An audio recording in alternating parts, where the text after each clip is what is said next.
इलाज कराते थे रात को भी, सभी से हाल चाल पूछते थे, कोई किसी को कुछ तकलीफ तो नहीं है, कुछ ज़रूरत है, इस प्रकार से हाल चाल पूछने के बाद थोड़ा ज्ञान की बातें सुना देते थे और उसके बाद बाबा सबको किचन में ले जाते थे, चाहे वो वहाँ रहने वाले हो या बाहर से आए हुए भाई बहने जो बाबा को मिलने के लिए आते थे, वो तो सबको ले जाते थे और सबको बाबा दूध देते थे, अपने हाथ से गिलास में दूध डाल करके सबको एक एक गिलास दूध देते थे, सभी दूध पीते थे। वो दूध माउंट आबू के गांव से ही आता था। एक बार बाबा ने उस दूध का खोया बनवाया और थोड़ा मालूम किया कि भाई ये दूध में अगर कुछ पानी का मिलावट होगा तो खोया कब निकलेगा। तो खोया बनाने वाले भाई ने बाबा को कहा कि दूध जो है वो लगभग ठीक ही लग रहा है। तो ठीक ही जो बोला उसने, तो बाबा ने समझ लिया कि ज्यादा नहीं, थोड़ा बहुत तो पानी हो सकता है। फिर वो जो भाई दूध कलेक्ट करता था ना, तो उसने एक लैक्टोमीटर मंगवाया और जब दूध 5 लीटर के केन में आया, पूरा 5 लीटर दूध था उस केन में, तो उस भाई ने लैक्टोमीटर जब दूध में डाला तो मालूम पड़ा कि 5 लीटर दूध में केवल आधा लीटर पानी है बस। तो जब बाबा ने सुना कि आधा लीटर पानी है, तो बाबा ने कहा ये भी संपूर्ण पवित्र, संपूर्ण प्योर तो नहीं हुआ ना, बिल्कुल शुद्ध, चाहे उसमें आधा लीटर ही है, आज के हिसाब से तो बिल्कुल बढ़िया दूध है वो। लेकिन बाबा का कहना था कि बिल्कुल प्योर दूध हम अपने बच्चों को पिलाना चाहते हैं। अब वो तो घर की गाय तो में ही हो सकता है। तो जब बाबा ने सुना कि वो तो घर में ही गाय रखनी पड़ेगी, तो बाबा ने 6 गाय मंगवाई, फिर 2 और बाद में मंगवाया, 8 गाय वहां ग्वाला रख दिया संभालने के लिए। और ग्वाला जो है सुबह 7 बजे आता था, शाम को 7-8 बजे चला जाता था, लगभग 12-13 घंटे सेवा करता था। तो 2-3 महीना उसकी सेवा किया। तो उसको किसी ने कह दिया कि देखो बाबा के पास हिस्ट्री हॉल बन रहा है, मतलब मकान बन रहे हैं, तो जरूर बाबा के पास पैसा बहुत आता होगा, तो बाबा से 100 रुपए की डिमांड करो कि महीने का 100 रुपया तुमको बाबा जरूर देगा। अभी तो तुमको 60 रुपया मिलता है, तो 100 रुपया देगा। तो मेरी सेवा क्या थी, मुझे गौशाला में और कुछ नहीं आता था। बाबा ने कहा था बच्चे 2-3 चक्कर लगा लिया करो, इसलिए कि वो जो ग्वाला है ना, वो अपना टाइम वेस्ट नहीं करेगा, वो सोचेगा कि भाई हमको कोई देख रहा है, अपना काम काज में लगा रहेगा। अब वो मुझे ही पहचानता था ग्वाला, बाकी सबको तो पहचानता नहीं था। तो मुझे कहने लगा कि मुझे 60 रुपया मिलता है ना, अब इसी महीने से मुझे 100 रुपया चाहिए। तो ये उस समय की बात है जब एक लेबर रेट जो थी ना, मजदूरी, वो रोज की 1.5 रुपया रोज का होता था, तो उसको 2 रुपया दे देते थे। और जब कोई त्योहार वगैरह आता था तो खर्ची वगैरह गिफ्ट वो अलग दे देते थे। तो उसने सोचा कि मैं 100 रुपया मांगूंगा तो 100 मिलेगा। खैर फिर मैंने जाकर के बड़े भाई को बताया, विश्व किशोर दादाजी को, वो यश के मैनेजर थे। उन्होंने कहा कोई बात नहीं, मैं उनसे बात कर लूंगा। उसको बोला भाई तुम्हारा 5 रुपया अभी तुरंत बढ़ा रहे हैं और हर महीने ये हमारा वायदा है कि हर महीने तुम्हारा बढ़ाएंगे थोड़ा थोड़ा करके।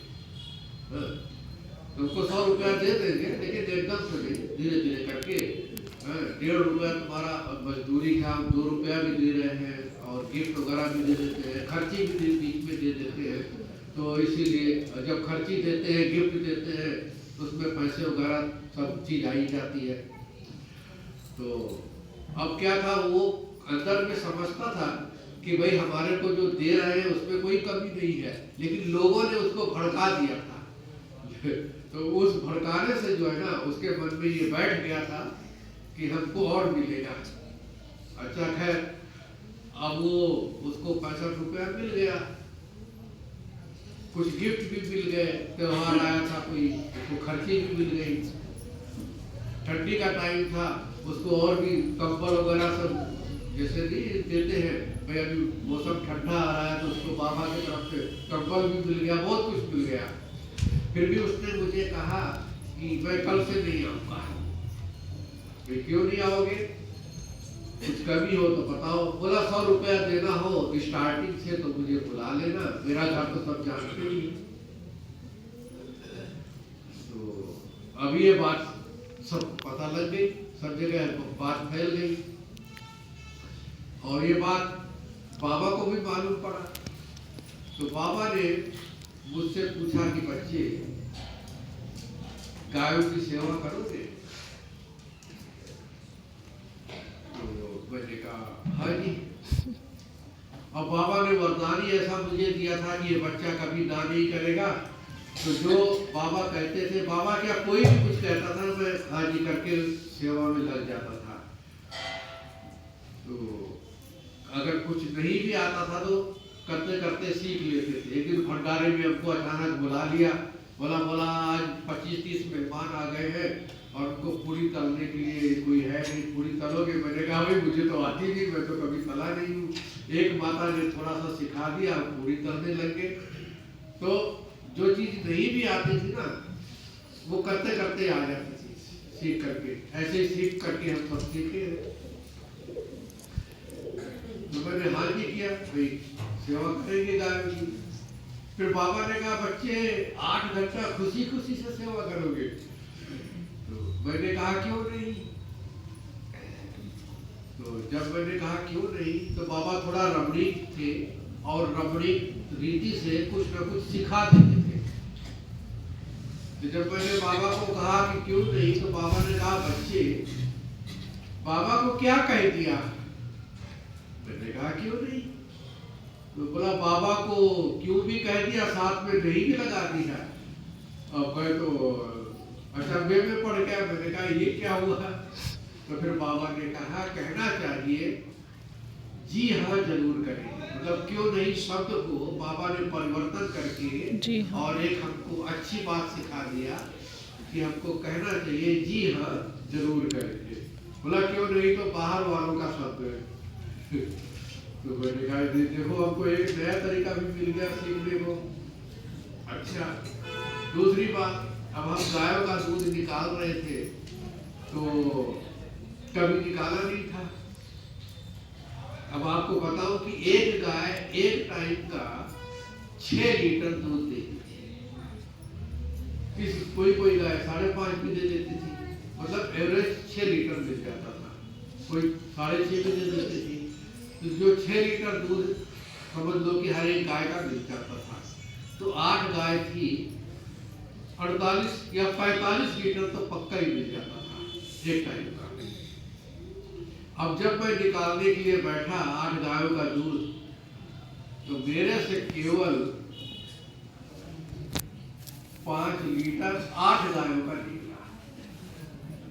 अब 45 की जगह 5 मिला है। कोई सुना कि 5 लीटर ही आया, कोई कुछ कहने लगा, कोई कुछ कहने लगा।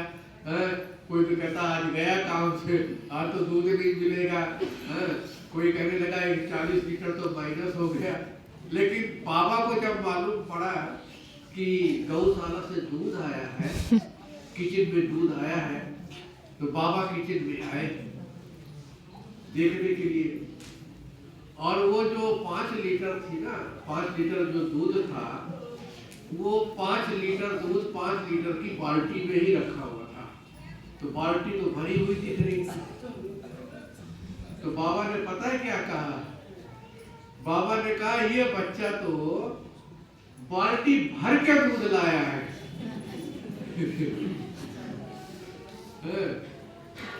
तो देखो और कुछ ना सोच करके बाबा की पॉजिटिव थिंकिंग है, बाबा का जो सोचने की जो शक्ति थी वो कितनी पॉजिटिव रही होगी।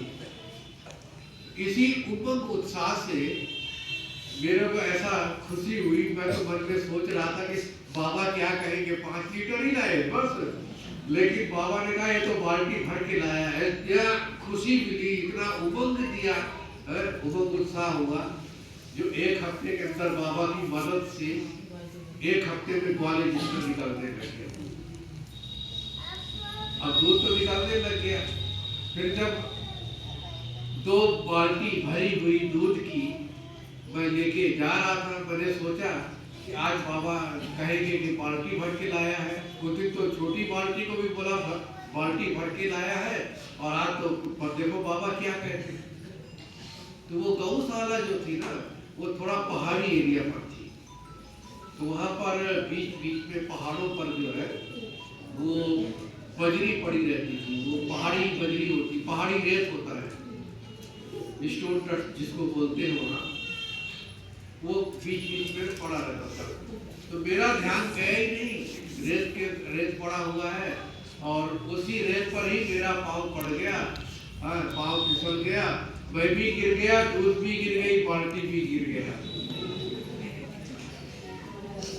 अब मैंने कहा ये तो हम सोच रहे थे कि आज भरा हुआ बाल्टी में 45 लीटर निकला है, तो देखो आज बाबा खुश होंगे। तो अब मैंने सोचा कि अब क्या करें। तो बाबा के रूम के बाहर संतरी दादी बैठी हुई थी, तो मैंने उनको कहा कि भाई ऐसे दूध गिर गया है, आप बाबा को बता देना, ताकि मतलब मुझे नहीं जाना पड़ेगा। उन्होंने कहा नहीं, ये तुमको ही बताना पड़ेगा, अब और कोई रास्ता तो था नहीं। जैसे ही मैं बाबा के कमरे में गया, ऐसे पर्दा हटा करके और पहला ही कदम मैंने बाबा के कमरे में रखा, तो बाबा ने जब मुझे देखा तो बाबा ने कहा बच्चे कुछ हुआ है क्या, क्या बात है, ऐसे ही पूछा बाबा ने। अभी तक बाबा को भी नहीं मालूम था, बस वो तो सीधा ही आया था। मैंने बाबा को बतलाया कि बाबा ऐसे दूध गिर गया। तो बाबा तो मुस्कुराने लग गए, और बाबा ने कहा बच्चे ये तो कुछ भी नहीं हुआ, कुछ बड़ी बात नहीं, कुछ भी नहीं हुआ। बड़ा बड़ा हवाई जहाज गिर जाता है, बड़ा बड़ा एरोप्लेन गिर जाता है, बड़ा बड़ा एक्सीडेंट हो जाता है, तो कुछ नहीं हुआ। सतयुग में तो दूध दही की टटियां बहती है। इस प्रकार से जो है ना, देखो बाबा कितने, आप सोचो इन्हीं बाबा के शब्दों से, बाबा के बोल से, कि बाबा का व्यवहार कैसा रहा होगा। बाबा हमारे ब्रह्मा बाबा कैसे थे, संपूर्ण बने बनाए देवता ही थे।